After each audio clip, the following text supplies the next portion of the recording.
Good morning. I'm joined today by Alex Routledge of Armada Technologies. Good morning, Alex. Good morning.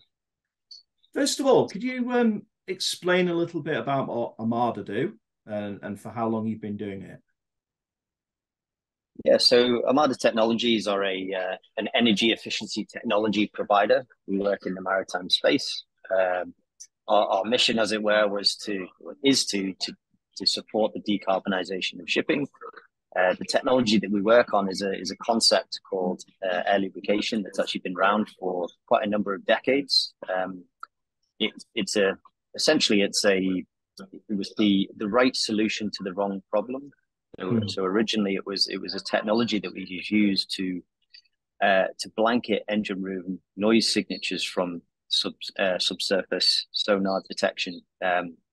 Of course, they found when they were injecting bubbles along the sides and underneath the ship to reduce those noise signatures, they were actually getting fuel reduction, so less fuel burn.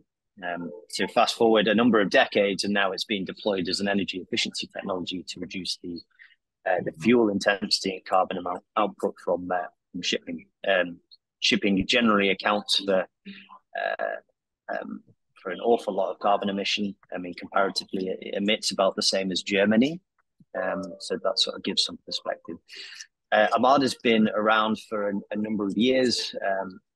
Founded in 2020. I joined the business in 2021, that's where we are now. Okay, and what's a bit about your background, Alex?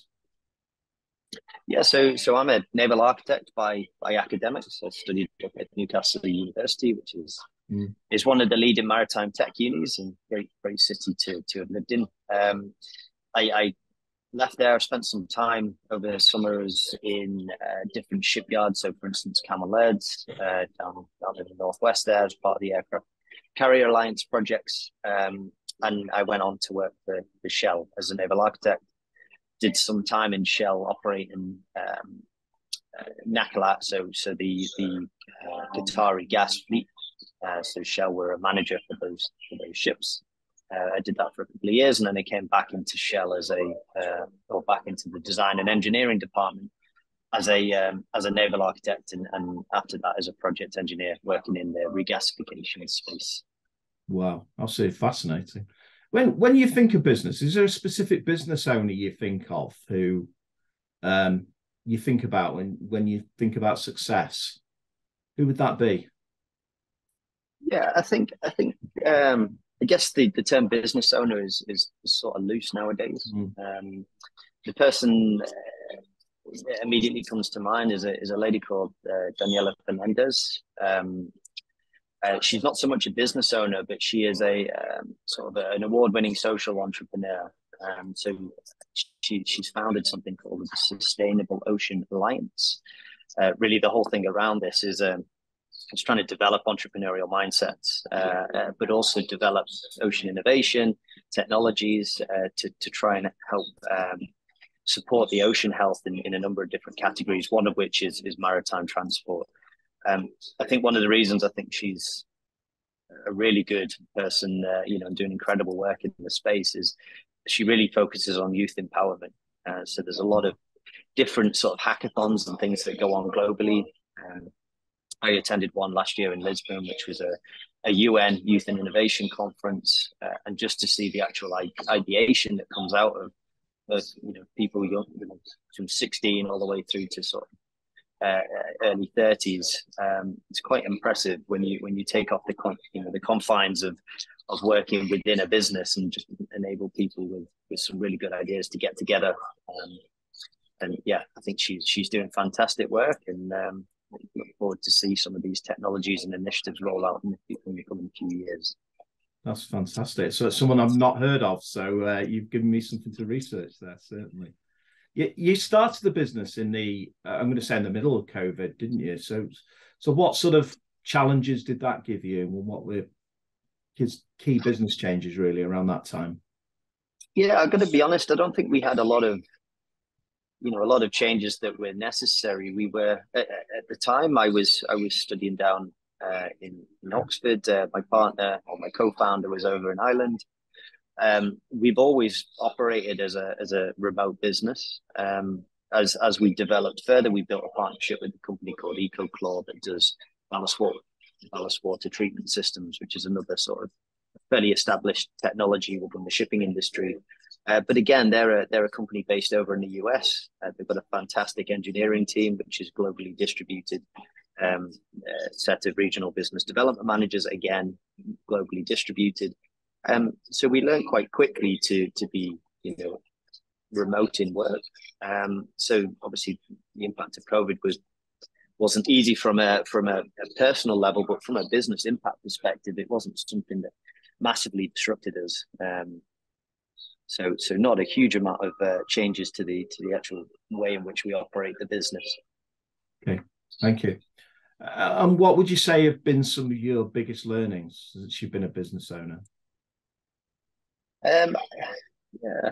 So as I say, I was a fairly, I guess, traditional naval architect, engineering mindseted type person. I think one of the biggest learnings and one of the most abrupt things I had to learn quite quickly was the sort of the impact of people. The unpredictability of how people react and collaborate and work together.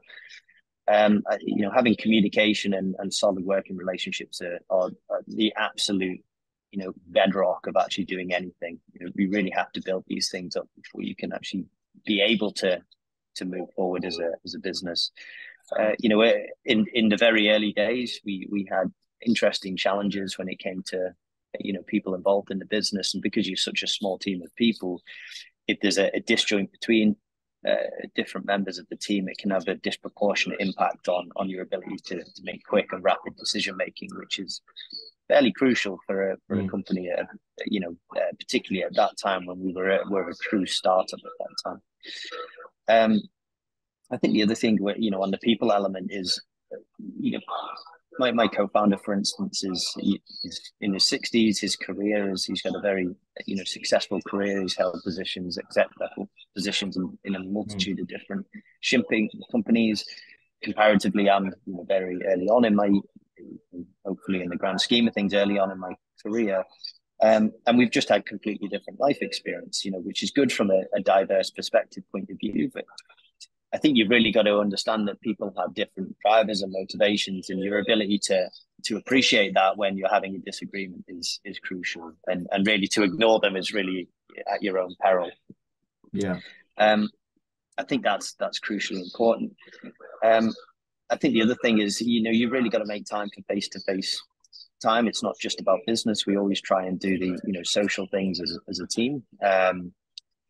Again, my co-founder, we're probably quite unlikely friends, but we are friends all the same. And it's good to have his support and involvement in the business. And again, we're not typically what you'd imagine, people working together would necessarily look like, I guess. I think the second thing is, the second thing I was going to mention is you really can't underestimate the efforts of external people who are there, with an interest in the business and potentially a disruptive influence on the business, and the steps that they take to try and sort of influence what it is that you're doing, and actually get in the way of your continued sort of movement in the right direction. So I think that was one thing that I learned quite early on, is you've got to put your protective barrier around the business and make sure that anyone that you're inviting in is actually, they have good intentions, and you can really trust those people, which I guess feeds into the first thing of having solid communications and good working relationships. So very, very people orientated, very, very focused on those relationships. 100%. Yeah, absolutely. And what would you say your aspirations are for the next 5 years then? Yeah, I think, some statistics, just to set the scene on this one, is, the energy required to power shipping for 1 year would power New York City for 60 years. And as I said earlier, the amount of pollution, let's say the carbon emissions from shipping, equate to the same as the German economy. So there'd be about 2% of global emissions. It's the task there and the requirement to drive impact into shipping, which for a long time has been out of the public eye. Shipping is this it's a fairly geographically ambiguous thing. It works in between countries.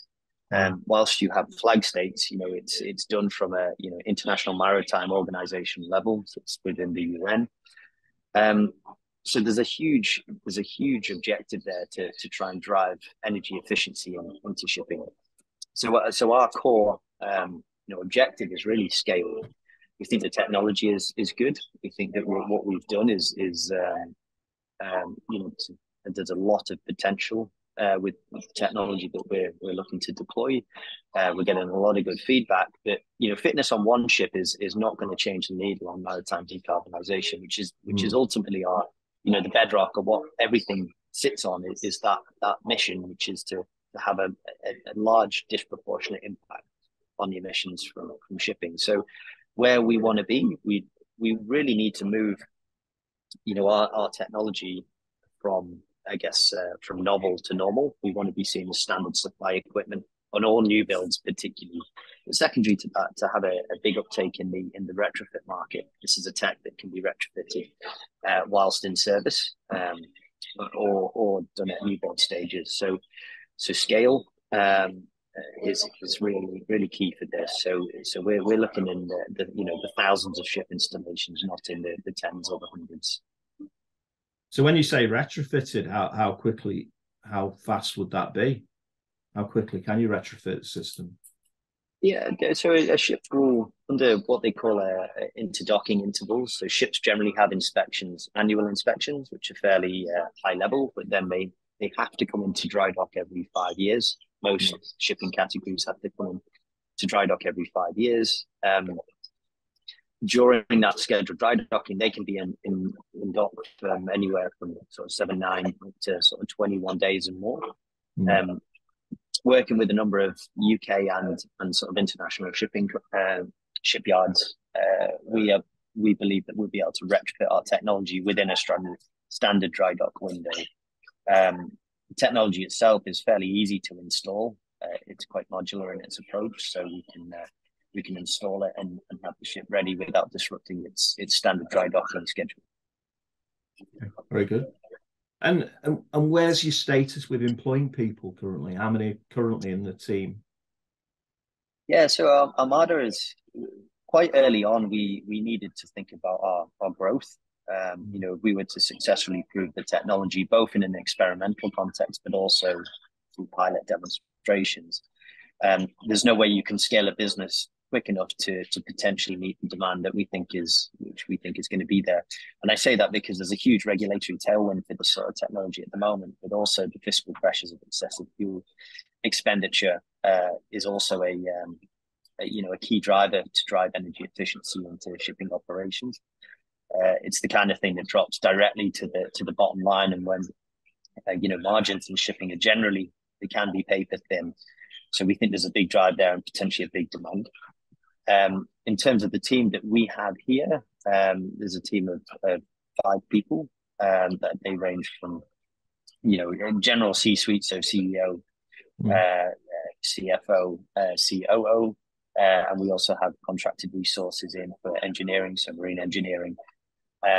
What we do have, and the reason I mentioned this whole point of scale, is we partnered with a company called ecopreneurs quite early on.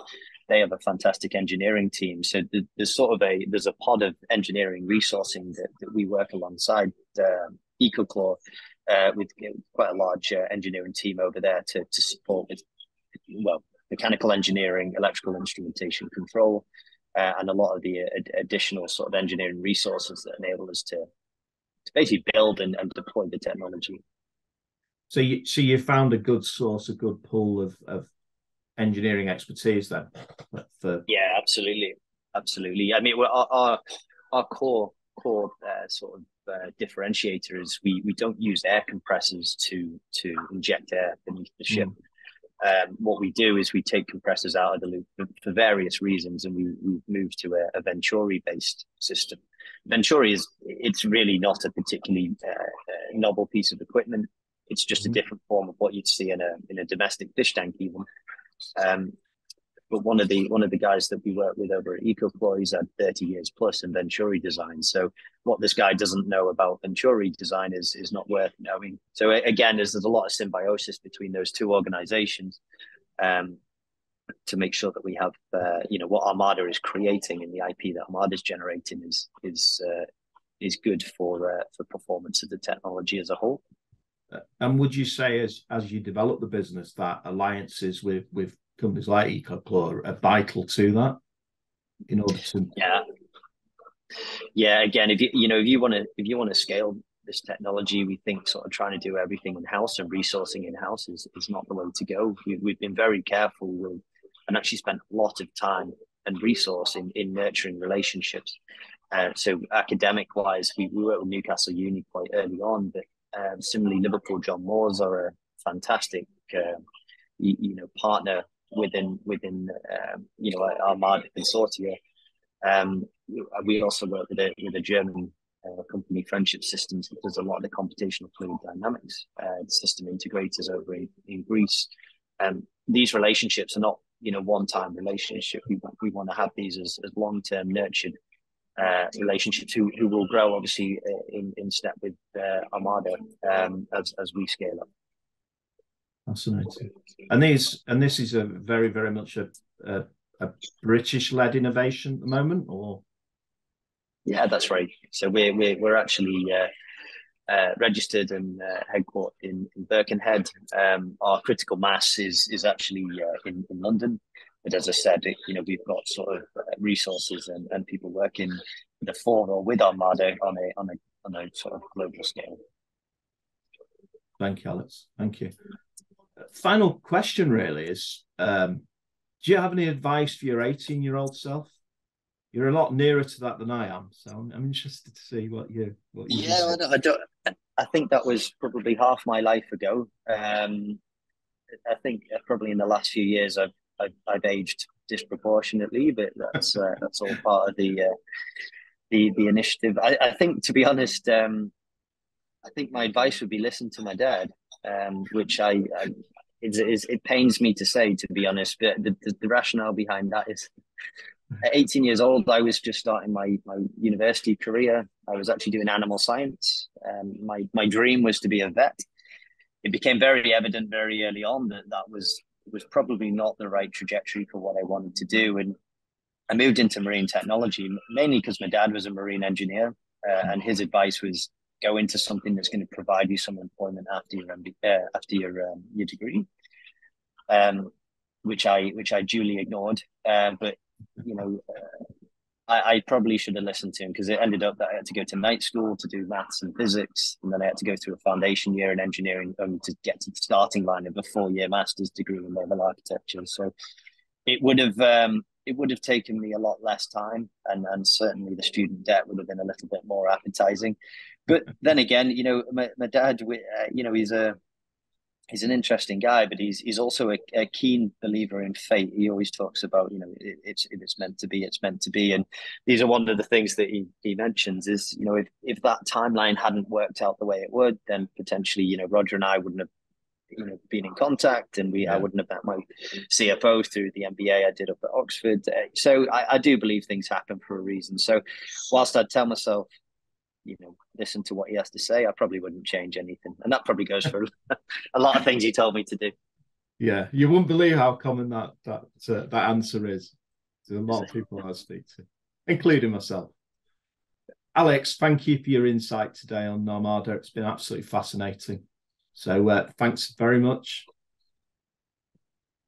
Thank you very much. No, it's great. Thank you.